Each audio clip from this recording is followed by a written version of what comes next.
field. And following the interception, we'll see what they can put together on this drive. I can hear my old college coach right now. He always used to tell us before every game, the team making the fewest mistakes will win.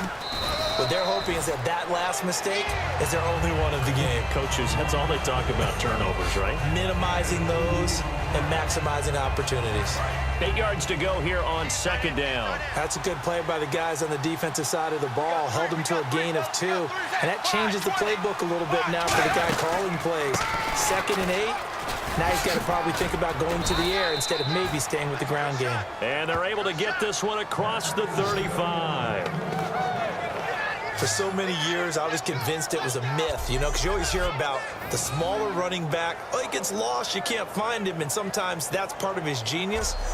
But it's true. You get behind big offensive linemen, the defensive line guys trying to find him, trying to peek around people to see him, and he gets lost. But this guy gets lost in a good way for his offense, picking up big yardage. Complete to the right side. It's Eifert. And getting this just shy of midfield. They'll spot it at the 49. It's a 10-yard pickup, and it moves the chains.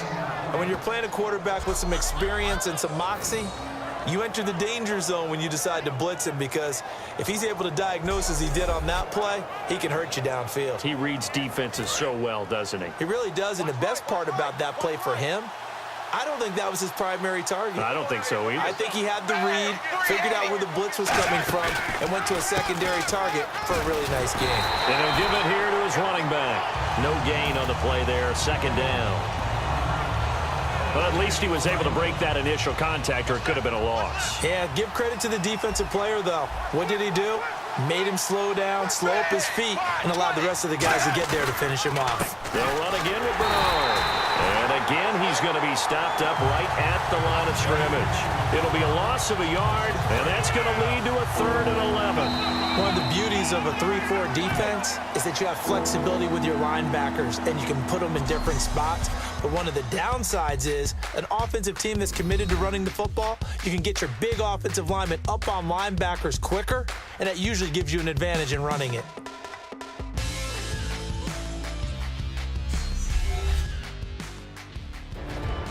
Alongside Charles Davis, Brandon Gaudin, and it's the Bengals with a football to begin quarter number 2. They do, however, have a tough 3rd and long coming up.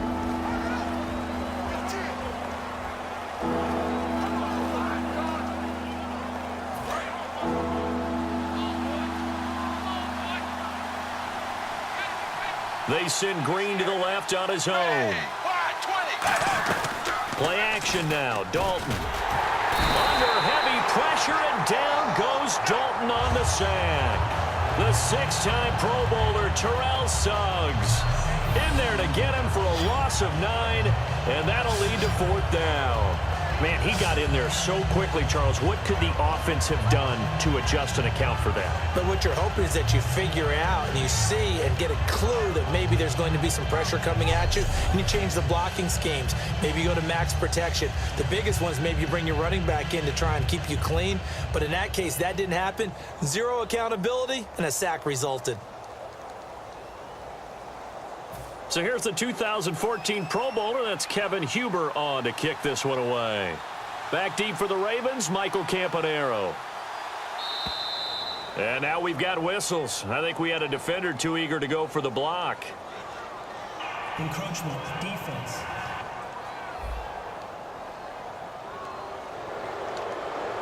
So on is the lefty, Kevin Huber, to kick it away for the Bengals here on 4th down. Back deep, Michael Campanaro.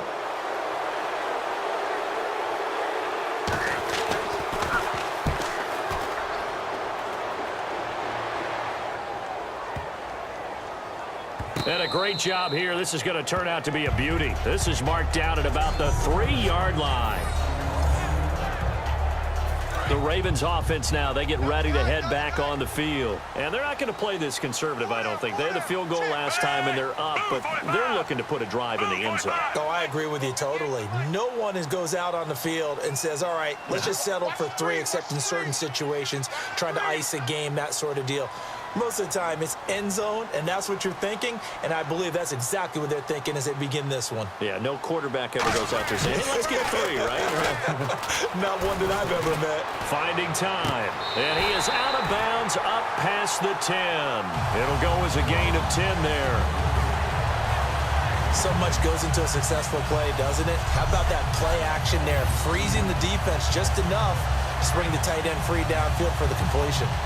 And on this challenge, the refs have to take a peek and see whether or not the receiver was able to dot the I with both feet, while making sure that he possesses the football all the way through the catch.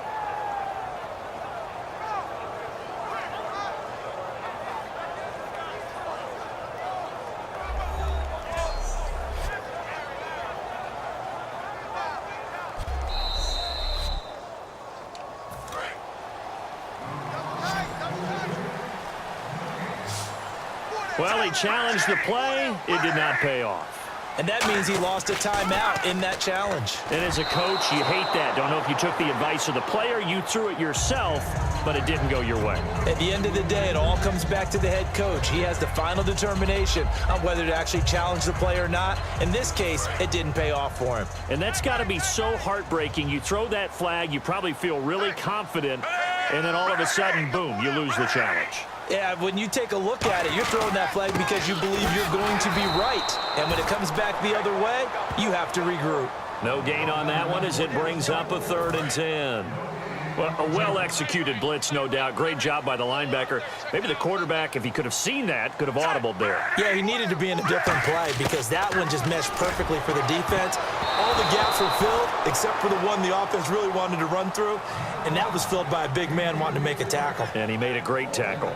Well, he did almost everything right. Excellent coverage, breaks on the football, just unable to haul it in and take it the other way, so he dropped an interception. The key for him now, don't dwell on it, just move on to the next play.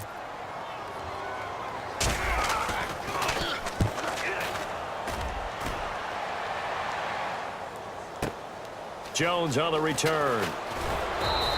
Well, he wasn't too far from breaking that. Officially, give him 15, and the Bengals take possession.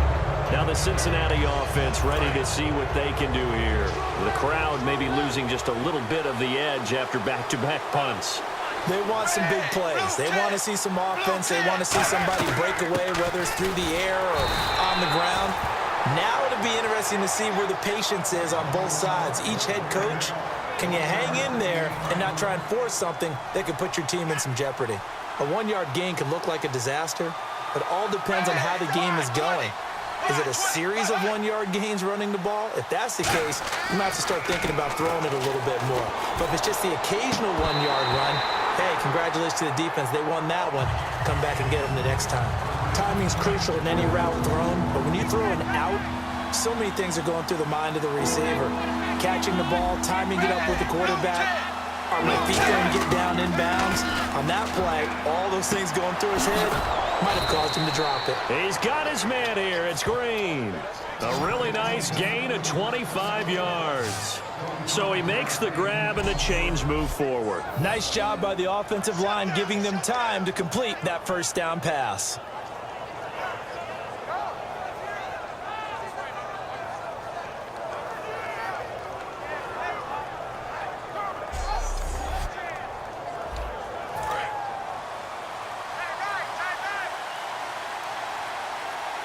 And play is stopped here. Timeout. It's the defense calling the timeout here. They'll have 2 remaining as we step aside here in this second quarter.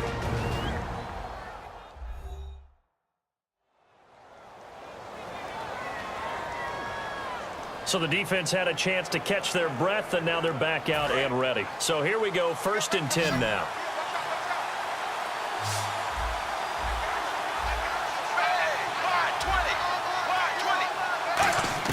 Now Dalton with a 1st and 10. So he couldn't find his man there as it falls to the ground.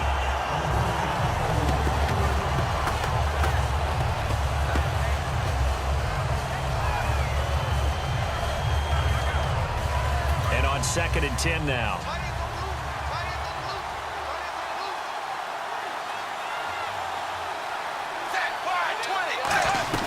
They'll run it now out of the gun. And able to push his way forward here for a good little gain. Second down, a little more productive than first. 7 yards on the gain. It gets him to 3rd and 3 now. That was a really nice run there to bring up 3rd and short.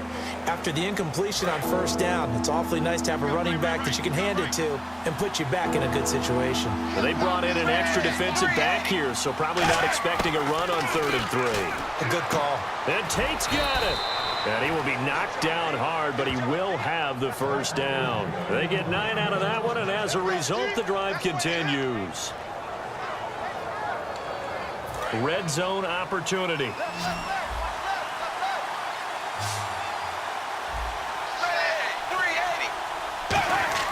Dalton operating in the red zone now.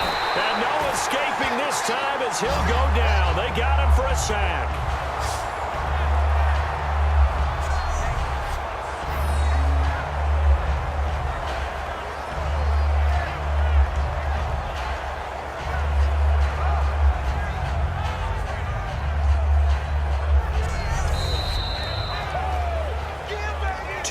To play here in the first half. We're back to Baltimore after this.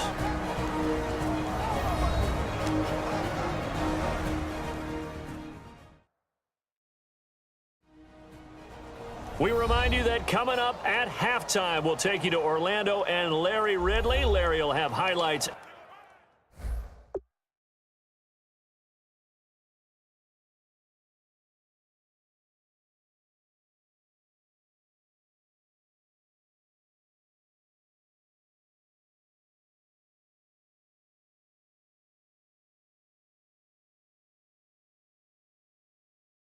Analysis of this first half. I'm guessing mostly defensive highlights that we will see. Yeah, and that's kind of cool. No touchdown scored yet so far. Yeah, none whatsoever. It's 2nd down. Dalton looking. To the left side here for Eifert. They'll give him 8 on the play, and it'll be 3rd and 10. Partner, it's a lot of fun watching the NFL now, isn't it? Because when the big fella runs routes, it used to be when we were kids, he'd run about 3 different routes, and that was it. Now he can run anything and catch the balls we just saw there. They'll run it now out of the gun. And he'll maybe get back to the line of scrimmage, but no more than that. Just a yard on the run there, and that's going to bring us to a 4th down.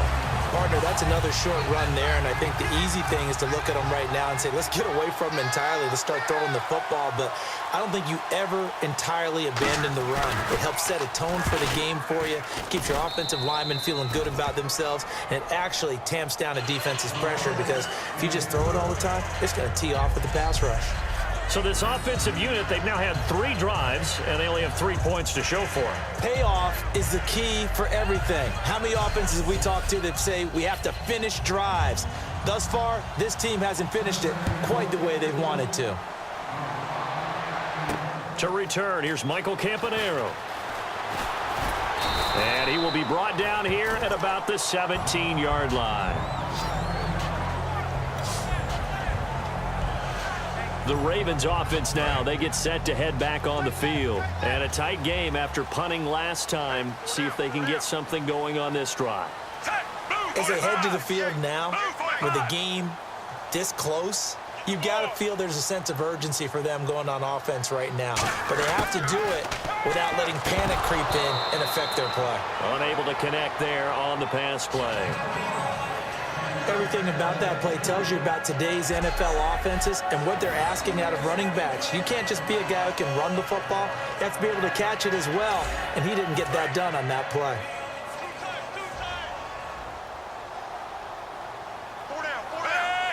They come out with 1 back and 3 tight ends. On 2nd down for Seth.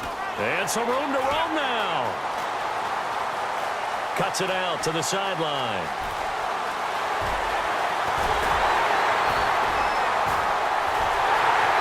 Take this one in for a touchdown. Justin Forsett, 83 yards. And the Ravens are able to show off their quick strike ability. Well called, well blocked, and then he just made a great play. That was an athlete going a long way. Yeah, how about the suddenness, too, of just getting there and taking off and going for the defensive guys?